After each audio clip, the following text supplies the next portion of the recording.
Yo, what's going on, guys? It's me, Aaron, with Evolution Daily, and I just started talking to this girl on the beach. I'm not gonna get too handsy with her because she told me she had a boyfriend, all right? And I respected that.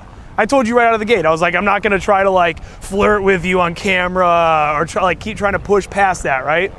And a lot of guys that I talk to on here, you know, my audience, they're very obsessed with this idea of like, how do I get past the boyfriend objection, we call it, right? And one of the practical tips that I give guys, I say, honestly, you can call them out. So, you know, I could have called you out a bit and been like, I don't believe you. Girls just say that. You know what I mean? There's other weird little psychological things where it's like trying to like drive a wedge between like you and the boyfriend or something like that. But overall, what I wanted to do here is I asked you how you met your boyfriend. And it was through college, but he cold approached you, right? He did. Yeah. He just straight up came up to you. So, and this is cool because we have guys that watch this channel that some of them they're just trying to get laid. You know, they're like, I want to go out and I want to just smash. And then there's other guys that are like, I don't care that much about that. Maybe a few times will be cool, but I want a girlfriend. I'm trying to establish a genuine connection with a girl. So what I thought would be cool, and I started to ask you, how did you guys meet? And then I was like, wait, that's what the video will be. So how did your boyfriend approach you?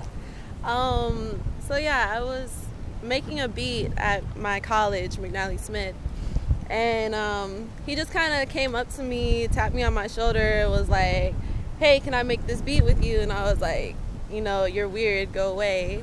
And he's like, actually, you're really cute, so I'll just sit here. And so I was making the beat for like 2 hours, and he just sat there next to me, and it was really awkward. For 2 hours? Yes. So, okay, so this is cool. This is good. So he used an indirect opener. That's what we call it. So a direct opener would be him coming up and saying, hey, what's up? I think you're really cute. Now, in this situation, if he had done that because you were so focused in on your work, you may have been like, dude, just like take a hike, possibly, because you're not in that headspace, right? But something that I teach, this is actually becoming more interesting than I even thought it would be. Something I teach, you know, very, very deeply is that, so you're in this situation, he comes up and he starts talking about that beat a little bit first, now not being threatening right out of the gate, and then he chills there. Whereas he comes up, he says, hey, what's up? I think you're hot. And you're like, take a hike. And then he sits there. Now you're getting up and leaving, right? Yeah. Whereas now he's put himself in a position to at least have a chance to then possibly move it forward. Right. So now you're sitting there making the beat. He's sitting there for 2 hours. How did it move forward? So after I finished the beat, he's like, hey, can I listen to it? And I was like, fine. So he listened to my beat, he liked it. He was like, can you email that to me? And I emailed it to him, and we ended up making a song together. And then from there, we, you know, just kept meeting. Hey, that's cool. Yeah. That's really cool. So like I said, yeah, that's a great example of an indirect opener. So basically, I teach guys to use direct openers as well. Sometimes just going up to a girl and just, you know, maybe you're walking on the beach and I kind of walk up next to you and I'm like, hey, what's up? And you're like, hi, kind of like, do I know you sort of thing. And then I'm just like, I just thought you were really cute. I wanted to say hi. There's nothing wrong with that. However, I have found in these what I refer to as non-social environments. So that environment that you're in, that was non-social environment, right? A grocery store is non-social. Examples of social would be potentially a park, potentially a beach, definitely a nightclub, stuff like that. Right. So if you're in a club, it's more expected for a guy to come up and maybe just be like, hey, what's good? You know what I'm saying? Yeah. But in these non-social environments, guys can use indirect openers like this. One that I teach actually, and it's one of the most powerful, is pretending that you recognize a girl. So say that he came up to you and he was like, excuse me, I'm sorry, are you in Econ 201 or whatever the fuck? And then you're like, no, I'm not. And then he transitions that from there. Oh, did you ever take it? You know, or he's like, what are you studying? Whatever. You know what I mean? Right. So overall, I appreciate you telling me the story. Yeah. Couple things here now. I wasn't really planning on making this a video about the indirect versus direct openers, but I think it's really powerful for these guys to hear a story where, you know, you're a very attractive girl. Okay, there's a guy out there that started dating this extremely attractive woman by doing a cold approach. I mean, by doing a cold approach with an indirect opener, and you guys have now been together for how long?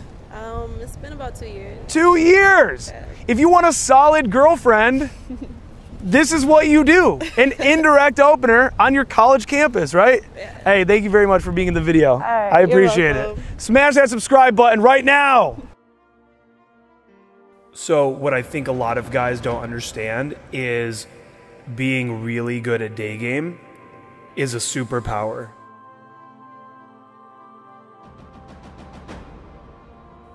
So many guys are going throughout their day-to-day life and they're worried. They're worried that they might end up alone forever. They're worried that they might not ever be able to get a girlfriend, that they're never going to get laid. And when you're really good at day game, those concerns, they essentially disappear.